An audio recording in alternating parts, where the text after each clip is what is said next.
দুনিয়াতে যত অদ্ভুত অদ্ভুত প্রশ্ন সব আপনি মুসা আলাইহিস সালামের মাথা থেকে পাবেন। বিভিন্ন বিষয়ে আল্লাহরে প্রশ্ন করতেন। সাইয়েদনা মুসা আলাইহিস সালাম আল্লাহরে বললেন, আল্লাহ আপনি আমার এমন একটা জিকির শিখাইয়া দেন যে জিকিরটার শব্দ আপনি আর আমি ছাড়া কেউ জানবে না।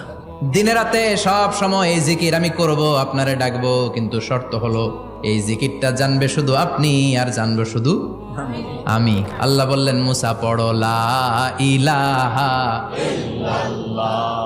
মুসা আলাইহিস সালাম কয়, মাবুদ এটা তো জাতীয় জিকির, সবাই জানে।